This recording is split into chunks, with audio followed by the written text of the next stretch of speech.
രാധേ കൃഷ്ണ. ഇന്നത്തെ നിങ്ങളുടെ universal message എന്താണെന്ന് നോക്കാം. ഇന്ന് താങ്കൾക്ക് ലഭിച്ചിരിക്കുന്നത് ദ എംപ്രസ് എന്ന മേജർ ആർക്കാന കാർഡാണ്.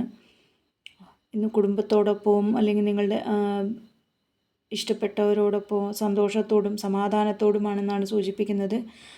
അങ്ങനെയൊരു സമയത്തിലൂടെയാണ് നിങ്ങളിപ്പോൾ കടന്നു പോകുന്നതെന്നും നിങ്ങൾക്കിപ്പോൾ ഐശ്വര്യവും സമൃദ്ധിയും ഉള്ള ഒരു ജീവിതത്തിലൂടെയാണ് മുന്നോട്ട് പോയിക്കൊണ്ടിരിക്കുന്നതെന്നും അങ്ങനെ ഐശ്വര്യത്തോടും ജീവിതത്തിൽ വളർച്ചയും സംതൃപ്തിയും ഒക്കെ പ്രതീക്ഷിച്ചുകൊണ്ട് മുന്നോട്ട് പോകുമ്പോൾ എന്ത് ഗൈഡൻസ് ആണ് യൂണിവേഴ്സ് തരുന്നതെന്ന് ചോദിച്ചപ്പോൾ വന്നത് 8 ഓഫ് പെൻറ്റക്കിൾസ് എന്ന കാർഡാണ്.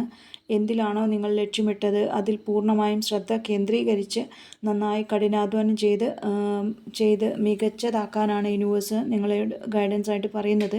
ശരിയായ കൃത്യമായ പദ്ധതികളൊക്കെ തയ്യാറാക്കി ഏതിലാണോ ലക്ഷ്യമിട്ടിരിക്കുന്നത് അതിൽ കഠിനാധ്വാനം ചെയ്ത് മുന്നോട്ട് പോകുമ്പോൾ എന്ത് ശ്രദ്ധിക്കണമെന്ന് ചോദിച്ചപ്പോൾ വന്നത് ദ ഹെർമിറ്റ് എന്ന മേജർ ആർക്കാന കാർഡാണ്.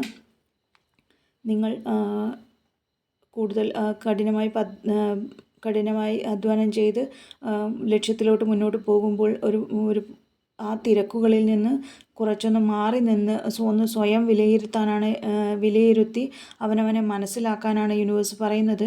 ഭൗതിക കാര്യങ്ങളിൽ മാത്രമല്ല, ഒന്ന് ആത്മീയ കാര്യങ്ങളിൽ കൂടി ഒന്ന് ശ്രദ്ധിച്ച് പറ്റുമെങ്കിൽ ഒരു ധ്യാനമോ മെഡിറ്റേഷനോ അല്ലെങ്കിൽ ഒരു ചെറിയ ബ്രീത്തിങ് എക്സസൈസെങ്കിലും ചെയ്ത് ഒന്ന് സ്വന്തം ഉള്ളിലെ വെളിച്ചത്തെ ഒന്ന് പ്രകാശിപ്പിച്ച് സ്വന്തം സത്വത്തെ തിരിച്ചറിഞ്ഞ് മുന്നോട്ട് പോവുകയാണെങ്കിൽ തീർച്ചയായും ഇന്ന് നല്ലൊരു ദിവസമായിരിക്കുമെന്നാണ് യൂണിവേഴ്സ് ഇതിലൂടെ മെസ്സേജായിട്ട് പറയുന്നത്.